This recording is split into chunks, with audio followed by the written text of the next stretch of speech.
Like if pleasure was not involved, I would bet people would still have 2 kids. I've often wondered about that.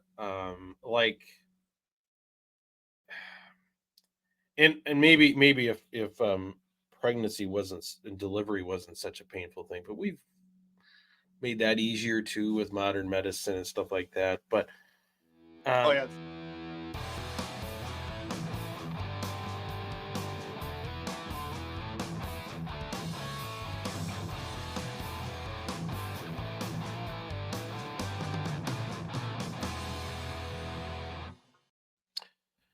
welcome back, everyone. Craig and Jonah here today. So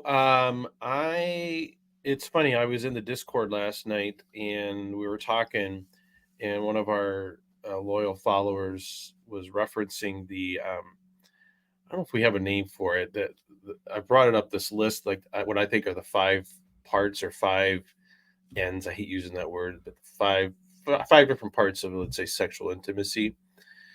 And I'm like, well, you're in luck, because I had plans to talk about this today on the episode, and I really want to bring it up because I've kind of refined it a little bit since we last talked. I actually got a nice little, cute little diagram and everything. Really? I want to show you. So anyway, I want to set the stage for it. So most of us have as Catholics have grown up hearing, there's the 2 ends of the conjugal act: unity and procreation. Mm-hmm. Or our good friend John Farrell, it's procreation, and then love just wrecked all that, more or less. Yep, that is his belief system. I think he's in a minority. I think he's in a minority of a minority of people, right? He's going to be happy you mentioned him. Yeah, I'm going to drop his name in there. The time, yeah. Get in the comments. You really drive the algorithm for us, John. So he's the needle mover. He is.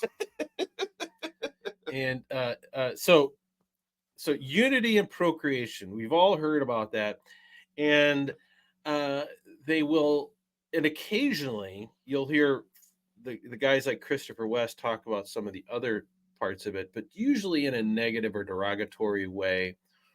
Yeah, like the pleasure of it. Oh, now you just want the pleasure. Like, he doesn't talk about it unless he's trying to criticize certain conduct, or if they see it, if they talk about it, it's strictly as sort of nature or God's incentive to get us to engage in it, for the unity and procreation. It's almost like the little bait. Mm-hmm.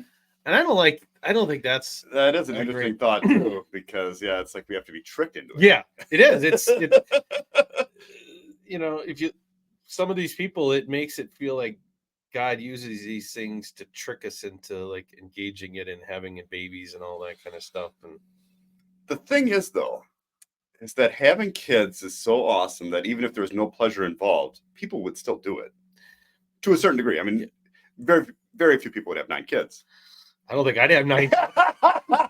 But they would have a couple, I bet. Like, if pleasure was not involved, I would bet people would still have 2 kids. I've often wondered about that. And maybe if pregnancy wasn't and delivery wasn't such a painful thing, but we've made that easier too with modern medicine and stuff like that. But it's so easy. The guy that hasn't had any children from his body.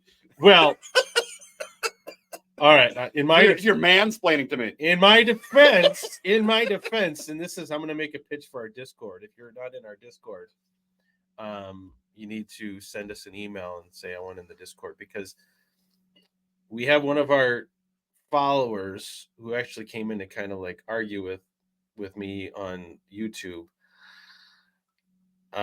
Is in our Discord now, and I love having him there, but we're on very different perspectives here, and he will often say, in justification of sort of the marital debt, or the fact that it's not a big deal that women have to be exposed to pregnancy, we can't use birth control and all that, because the trade-off is man is obligated to work by the sweat of his brow and provide for her. That's sort of his end of the deal.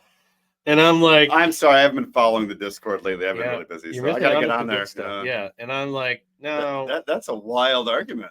I think if I came home and told my wife, you know what, me going to an air-conditioned office every day. Not that my job is easy, but it's not. It's stressful, but it's not hard. Is more or less the same as you carrying and delivering 9 babies. I don't think you'd see Craig anymore. I think You'd be smote. I'd be promoted. It dumped in the valley with all the old barrels and stuff that my aunts, the people used to do, right? Yep. And I'm just like, first of all, that is not the same thing. And I said, like, nothing compares to what women go through carrying and delivering babies, especially you get old like us. And then they have to care for them, for And the then most part. Yeah, and then you got nursing, and most women, especially in Catholic marriages, are the primary, parents and childcare and all that. Like, Well, some of that is biological. Like women just have more of a drive to take care of the children to that capacity, especially part of it because of the breastfeeding. But right, but it is a big thing. And I said, by the way, I'd have to work under the sweat of my brow whether I was married and having kids or not. Like, right, like. I don't grow up rich. Like, I'm doing that anyway. Yes, I got to work more now because I got a wife and kids to feed, but that's just goofy. Like, don't. That's true. Though. If I wasn't married, I would have a much simpler house. Probably just like those Twitter photos they show sometimes of single guys with the bed is on the floor and there's nothing in the room except for like a crucifix, and that'd be about it. So you wouldn't have to work as hard. So you are working for your family to a certain extent. I sure. No, I'm in no way saying that it's on the same level, but it's funny to think about. And it's also funny because my wife, I think, will be the first to say that had she not met me, she probably wouldn't have gotten married and she probably wouldn't have had kids. Like, she didn't have a strong desire to have kids before she met me. And she just wanted to have kids all the time. Well, we wanted 3 or 4. We got our 3 or 4 times 3. And we went through the lineup a couple times, batted around. Yeah, 3 times. So I don't know. Anyway, so I don't know how I got off on that tangent, but anyway, I think there are more than 2 components to sexual intimacy and the conjugal act. And so I want to bring that up. I want to show that right now. Okay. And let me see if I can. Oh, very nice. Color code and everything. Isn't that fancy? I hope if you're listening to this in Apple, you should go over to Spotify or YouTube and watch this, because this is high quality production for us. Mm-hmm. In my VA. So you got the Procreate in white there. It's like you're signaling purity, I suppose. It sort of fits the back when we used to have to chart with paper. You had to put white baby stickers on the days that you were fertile. So it's very NFP friendly, consistent, right? Mm-hmm. So I think Procreation and Unity. We all have heard about that. Sorry, John, but most Catholics accept the fact that procreation and unity is a part of the conjugal act, right? Mm-hmm. I think, and let me start here. Let's start at the bottom here. So most people, at least the men, and I think women might too, obtain some sort of a sexual release through the conjugal act. If you don't, you're probably doing it wrong. Yeah, you should strive for that at least. Yeah, you should probably go see a doctor or something like that. Or I don't know. There's all kinds of materials out there to help you figure out what to do. Yeah. I don't know. So the actual sexual act and climax and all that has a very real physiological, biological, and I would say emotional and maybe spiritual effect. Okay. Mm-hmm. And then pleasure, and I really struggle with what to do about pleasure because I think it's different from the sexual release, and in fact, I would argue that the sexual release is sort of the bigger benefit, bigger physical benefit, longer term than the few minutes or whatever that you're engaged in, or seconds that you're talking about. but it's part of it. Like I don't. It's there that kind of getting back to you're talking about. Like I think people would have kids even if the conjugal act wasn't pleasurable. And I've said this before. I think I would engage in it even if it wasn't pleasurable. If PMAS was still a thing and you got rid of all that, right? That's true, I guess. Yeah, you're right. Because you got the pleasure aspect and the pain aspect. So, right. Discomfort. And is there pleasure from being released from the built-up sexual tension? I mean, I don't know. Anyway, so that's how I say pleasure and release. I think are if you're doing it right and you're getting the full package experience, I think and ideally both spouses are enjoying that. And you could thank John Paul II and Love and Responsibility who elevated say, by the way, women, the wife should get this stuff too, not just the man, even though biologically it's sometimes more difficult for the women to enjoy it and have pleasure out of it, right?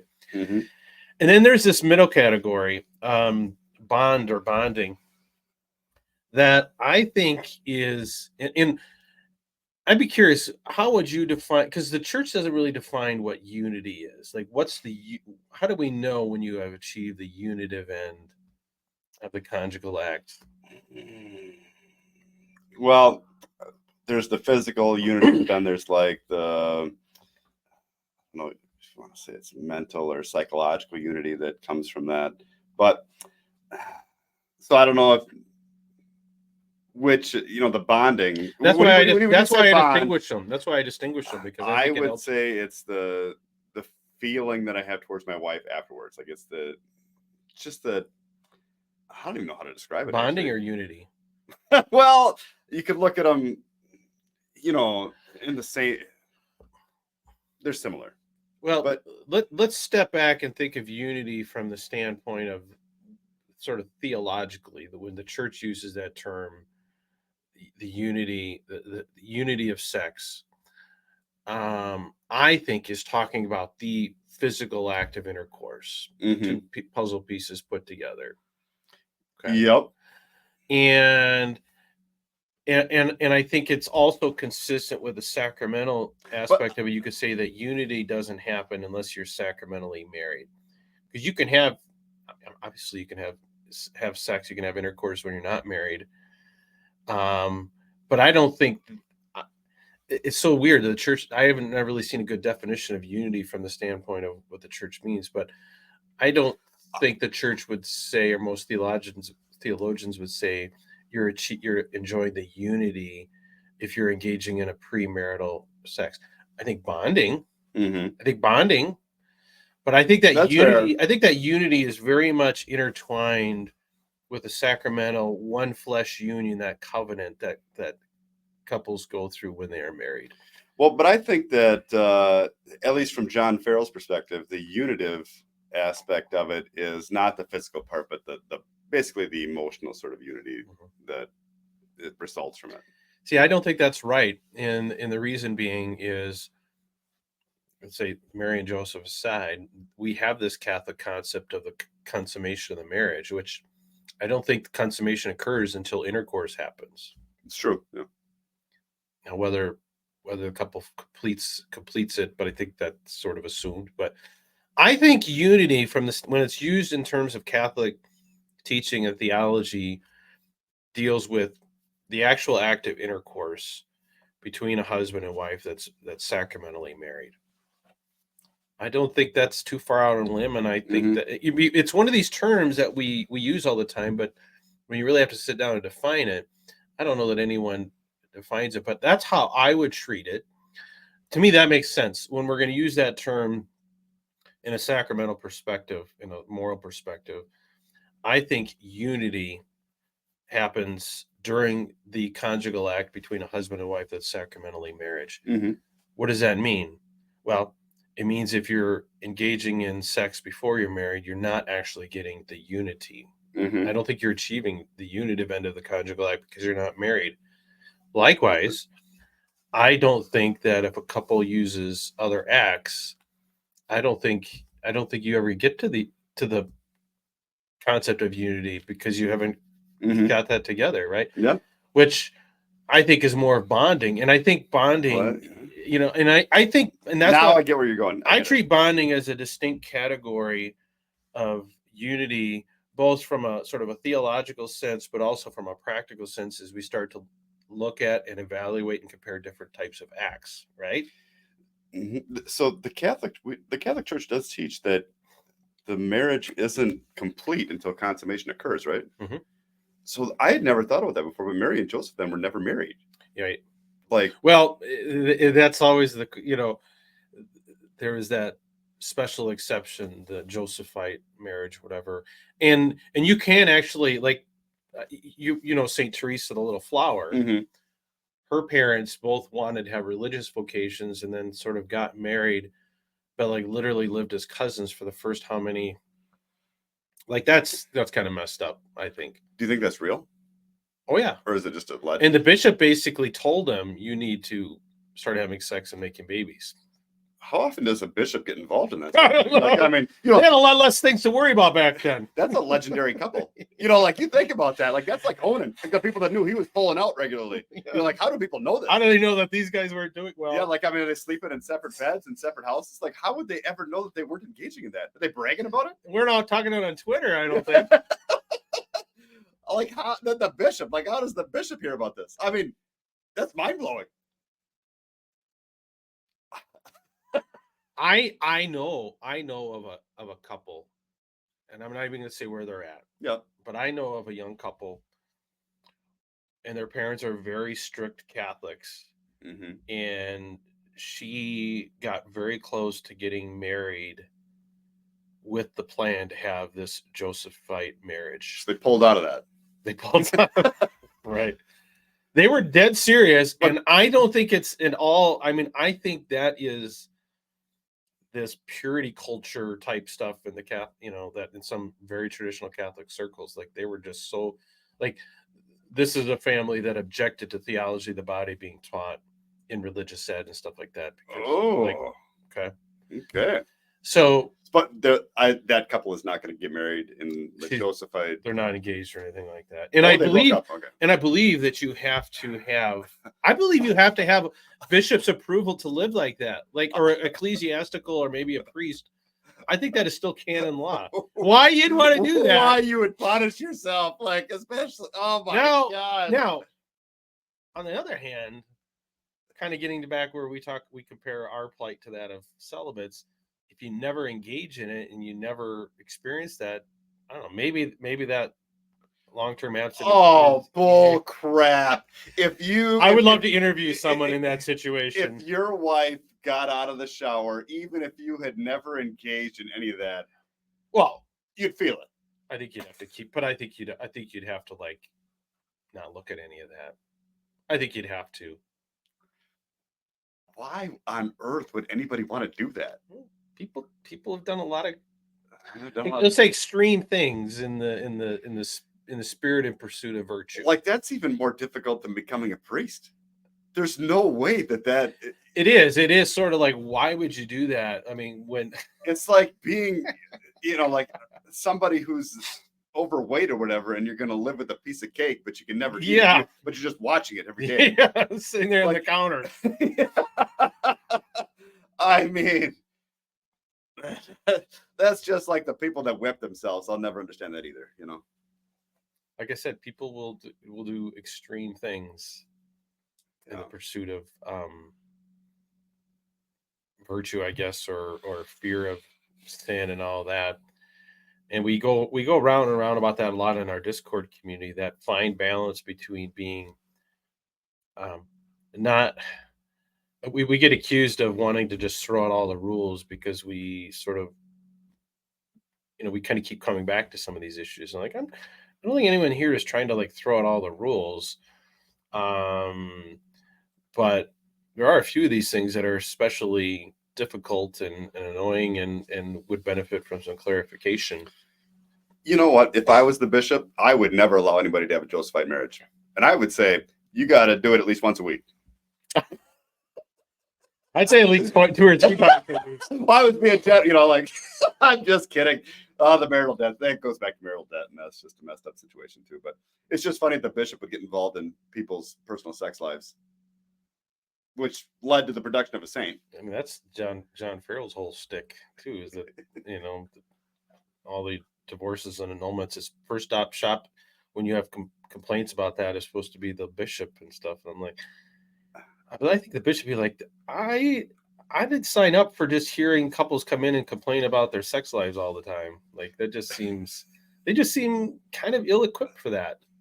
Yeah, I'm not saying it wouldn't be beneficial, but I find it hard to believe it would be. Yeah. It's funny, we just can't stop talking about John Farrell. Keep name dropping him. Yep. I mean, I don't know. The guy has conviction. I give him that. The guy is more serious about that than I am about owning. And I even changed my name. Yeah. I even changed my name. So I actually have another slide, but I might save this for another episode because I want to come back to it. But I would be curious, and I really want to invite people to comment on this. What do you think about this? Because I think the truest, best conjugal act, if you will, between a couple would ideally have all of these things. Yeah. Right? Of course. I think that would be the full experience. Mm-hmm. Absolutely. Right? Or at least be open to this, and I don't think I think we should stop treating these parts of it as I don't know, we're just allowing them or tolerating them or whatever. I think this is baked into it. Like I don't stop blaming the pleasure component on concupiscence. I think there's a biological aspect to some of it. I think that there's a bonding benefit to sexual intimacy, and we'll get into this more in another episode. That might even be the greatest benefit outside of procreation. I mean, there's nothing that can heal a marriage like intimacy. Yeah, and here I'll TMI here, but I'll tell you that, when my wife and I have that rare opportunity to do this in a house of 9 kids. Just that initial embrace and holding each other, knowing kind of what's coming in is so powerful. Like I wish that could last longer, but like I said, we have ticking time bombs around us, so you kind of got to you gotta hurry it up. Clock's running, buddy. And I sure don't want to miss the ending. Like I don't want a rain delay in the 7th inning because that's the worst of all. The worst of all. You sort of like speed up, you fast forward a little bit. Oh gosh! And then if there's something happening in the house, you got to speed her up. I don't know. Yeah, speed her up or wait. Yeah, and I know how those things end. So, I propose that this is a far better, far more honest and complete picture of what sexual good marital intimacy looks like within a Catholic marriage. This is checking all the boxes. There may be subparts to this, and maybe there is some other, but I think when you really sit down and break it down this way, I think this is the 5 broad categories. But then which of those categories could you get rid of and still have a happy marriage? Mm-hmm. Well, you know which one it is because you can have sex when you're pregnant. Mm-hmm. You can have sex post-menopause. I mean, well, now you're teasing to my next slide. So I don't even know. This is the teaser. Because it's interesting to think about because there's no point in having sex during pregnancy. That's what John Farrell would say too. Although he allows it, so I don't know. I can't figure that guy out. So, let me just say this: if for most of us, the one part of this that I think we are open to not having there all the time, there's one thing here. Most of us are okay not being there or want not to be there, and yet it is sort of the capstone, the center of at least traditional Catholic morality. When I'd say even let's say post Humanae Vitae, it's at least equal. Like, and I think when you step back and look at a bigger picture, and I think when we discuss the next slide in another video, I think it becomes even more like, you know, Mm-hmm. I don't know, hard to understand. Yep. Maybe is the way to do it. So anyway, any further thoughts or comments on that? But you're It's funny. I was on the same track. You're going right exactly where I want to go, but we're going to tease the folks a little All bit, right. because I think the next slide is really a whole nother episode, and this is where we'll get the angry trads and pitchforks coming after us, but whatever. It's fine to talk about things. If we can't talk about these things, like, what is our view just that fragile? Our view, like, yeah, they shouldn't be. we should be able to withstand this kind of like discussion, respectful, intelligent discussion on these things. What do they call a religion where you can't discuss? Cult. Yeah. Yeah. And I used to be very, very. I used to recoil at that idea, but the more I engage with people, the more I'm like, maybe that does fit some pockets of the church. Yep. It's always okay to discuss things, I think. I think so. And that's why I firmly believe that this show in our community is really having the conversations that I don't think happen anywhere else. Because to ignore the bonding that occurs during sex is just ridiculous.